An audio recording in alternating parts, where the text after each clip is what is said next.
लोग स्नान करने के लिए आते हैं, पूजा पाठ भी करते हैं, तो महत्व तो क्या है आज के दिन स्नान का? आज पूष पूर्णिमा है। आज के दिन से मार्च चालू हो गया है। आज से कुंभ मेला चालू हो गया, उसी के उपलक्ष्य में लोग यहाँ स्नान करने आ रहे हैं।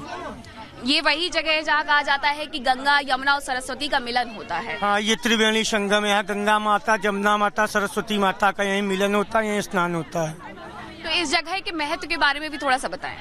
इस जगह का महत्व के बारे में यही है कि यहाँ प्राचीन समय से लोग दर्शन करने आते हैं, पूजन करने आते हैं, स्नान करने आते हैं। यहाँ माँ त्रिवेणी माता है, यहाँ सभी मनोकामना पूर्ण होती है। उसी के तौर पे यहाँ लोग दर्शन, पूजन और स्नान करने आते हैं। आज क्या लग रहा है, आज लोग बढ़े हुए नजर आ रहे हैं, थोड़े कम नजर आ रहे हैं? जी हाँ, नहीं, रोज से ज्यादा भीड़ आज से चालू हो गई। आज से भीड़ आज कुछ ज्यादा है यहाँ। महाकुंभ को लेकर के कहा जा रहा है कि 144 वर्षों बाद ये शुभ संयोग बन रहा है, और महाकुंभ जो 12 साल में लगता है वो 144 साल बाद सिर्फ प्रयागराज में ही लगता है।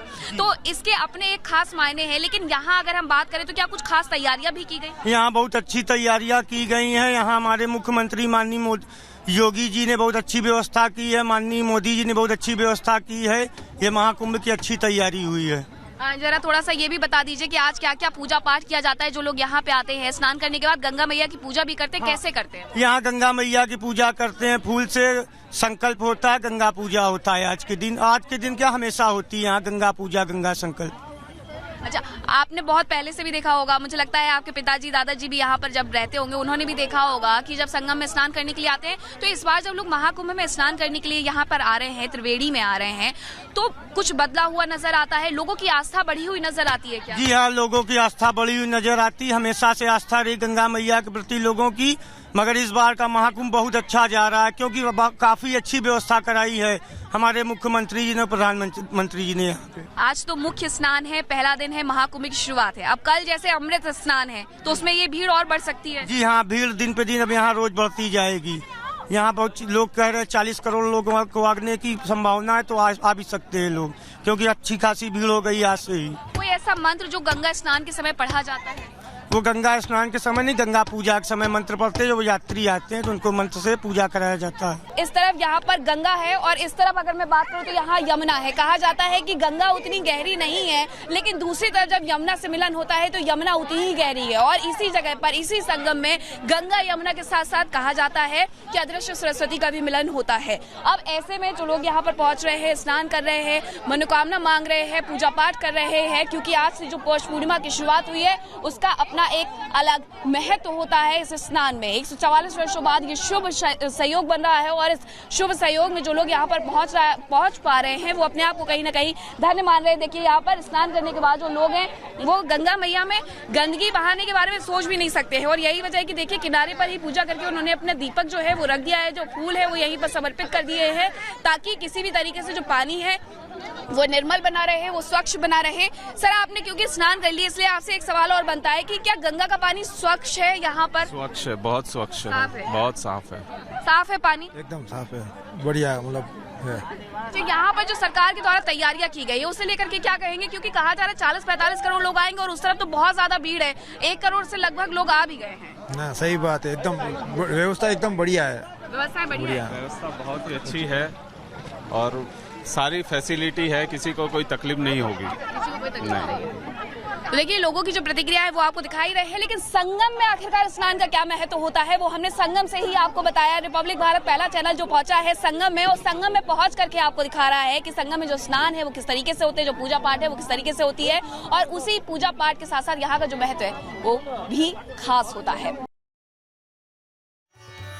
तो देखिए, मीनाक्षी की रिपोर्ट आप देख रहे थे, पहला ऐसा चैनल जो संगम से रिपोर्टिंग कर रहा था। लेकिन यहाँ पर साधु संत हमारे साथ हैं, और ये देखिए महिला साधु भी हमारे साथ हैं, उनसे भी बात करेंगे। आप यहाँ पर संगम स्नान करने आए? स्नान करने आए संगम में। अच्छा, ठीक है। महाराज जी, आप क्या कहेंगे? हम महाकुंभ में आए सत्य स्नान करने के लिए और सत्य धर्म बचाने को।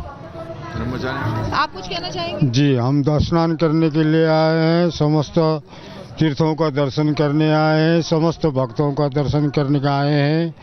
इस दर्शन से समस्त भक्तों का उद्धार हो, समस्त का कल्याण हो, समस्त में सद्भाव हो। क्या आपको लगता है कि यहाँ से सनातन और हिंदू एकता का मैसेज जा रहा है, संदेश जा रहा है? जगेगा, आगे बढ़ेगा, धर्म बढ़ेगा। सकेगा। जी हाँ, सब में सद्भाव जगेगा तो सबका कल्याण होगा। सब मेन है सद्भाव, समस्त में सद्भाव की जागरण होना चाहिए। जहाँ सद्भाव है वहाँ धर्म है, वहाँ कल्याण है, वहाँ सबका उद्धार है। भाव से ही भगवान प्राप्त होते हैं। इसलिए हम सबको सद्भाव बनाए रखना चाहिए। किसी में ऐसी दुर्भाव नहीं जिससे जो एक दूसरे के दिल को, एक दूसरे की भावनाओं को ठेस पहुँचे। ऐसी भावना हमारे अंदर नहीं होना चाहिए। आपको क्या लगता है कि यहाँ से हिंदू एकता का संदेश जा रहा है? विश्व में सनातन धर्म एक ही धर्म है। विश्व में सनातन धर्म एक ही है।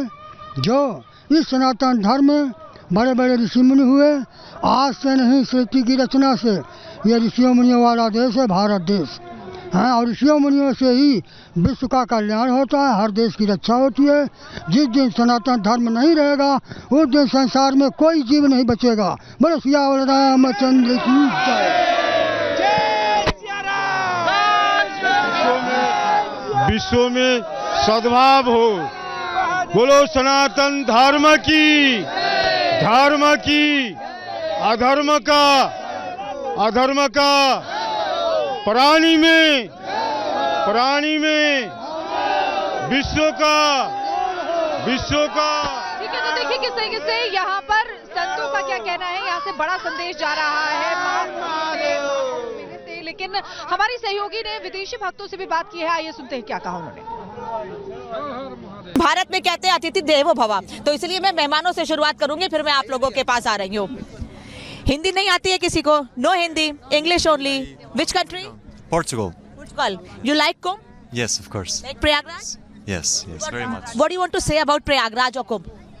Well, it's really a unique event, and I think it can have a huge impact in the world if people come together in celebration and devotion, and this is really special. Yes. You like Indian tradition? It's an amazing tradition. Amazing tradition. What do you want to say about Indian tradition and culture? It really connects people's hearts, and is there all wisdom to we should all understand. We all come from this space. You'll come again? Every time I can. Every time. तो देखिए ये पुर्तगाल से आए हुए लोग हैं और इनका ये कहना है कि हम कभी भी यहाँ आना चाहेंगे। भारतीय संस्कृति अमेजिंग है, भारतीय संस्कृति भव्य है। ये एक ऐसा अवसर है, एक ऐसा आयोजन है जो लोगों को एक साथ लेकर आता है। महिला भी है मेरे साथ, मैं इनसे भी बात करती हूँ। You are from Portugal? Hi. From? I'm from Lebanon. Lebanon. Do you like Prayagraj? Yes, very much. It's the first time I come here, and it's been such a beautiful gathering. Yes. Beautiful gathering. What do you want to say about Indian culture, Prayagraj, Kumbh, and what do you know about Kumbh? What I'd like to say is like there's so much history, and I'm just beginning to learn about it. So I'm very happy and honored to be here. Thank you. Thank you. And thank you for hosting us. Love you guys. Thank you.